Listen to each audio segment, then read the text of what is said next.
Well, if they want to make it right, they redo the movie and they recast. Okay. And they get Snow White and the Seven Dwarfs.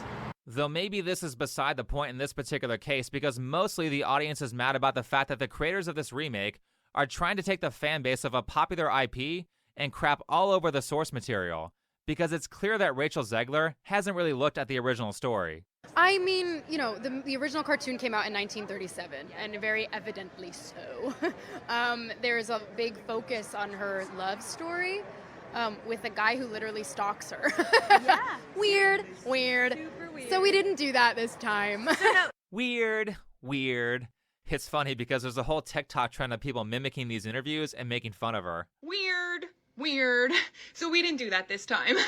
Outside of the comedy, did she even watch the movie? Snow White literally tells a story to the dwarves about how much she wants Prince Charming, and then she sings a song about him. Once there was a princess, and she fell in love. Anyone could see that the prince was charming.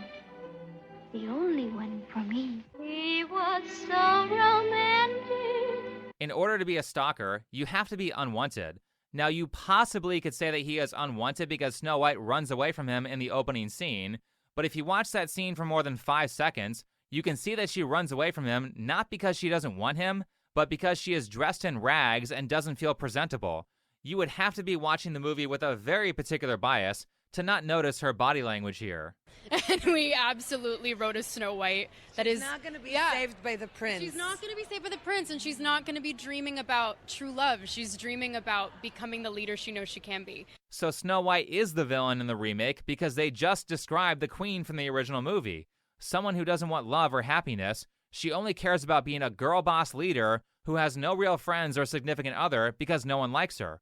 Rachel even said, I don't know, maybe they'll cut Prince Charming from the movie. So no prince or a different kind of prince? We have a different approach to what I'm sure a lot of people will assume is a love story just because, like, we cast a guy in the movie. Right. Andrew Burnap, great dude. Whether or not she finds love along the way is anybody's guess until 2024. All of Andrew's scenes could get cut. Who knows? It's Hollywood, baby. But it's... Andrew Burnap, great dude. By the way, I hope all his scenes get cut from the movie in the name of feminism. Why exactly are you making a movie called Snow White then? This is basically theft because you're taking the original fan base and telling them, hey, we're doing Snow White. But then you make a completely different movie. You're stealing the notoriety of someone else's project because you guys aren't good enough to write an original story that people will actually watch. Snow White is not a masculine girl boss. She is the literal definition of a feminine woman. She's kind, caring, happy, soft, modest, and she loves children. She is so feminine that she breaks into someone else's house and immediately starts cleaning it. Then, when the dwarves catch her in the house, she offers to cook, clean, and sew in return for their kindness. And if you let me stay, I'll keep house for you. I'll wash and sew and sweep and cook and... Cook?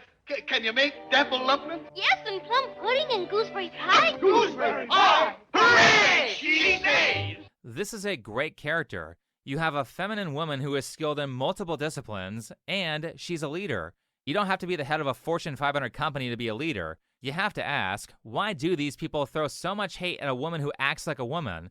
They're calling themselves feminist, yet trashing anything that's feminine. And at the same time, they don't notice that Snow White spends like half the movie as the leader of the dwarves. She accomplished that by being charming and feminine. If you watch that previous scene in its entirety, they were going to kick her out until she impressed them with her talent. She ends up running that household and convinces the dwarves to change their behavior and be sanitary. You don't need to make her a leader. She was already a leader in the original movie. I'm telling you, Rachel Zegler did not watch this movie. I was scared of the original cartoon. I think I watched it once and then I never picked it up again. Like, I'm being so serious. I watched it once and then I went on the ride in Disney World, which was called Snow White's Scary Adventures. Doesn't sound like something a little kid would like. Was terrified of it.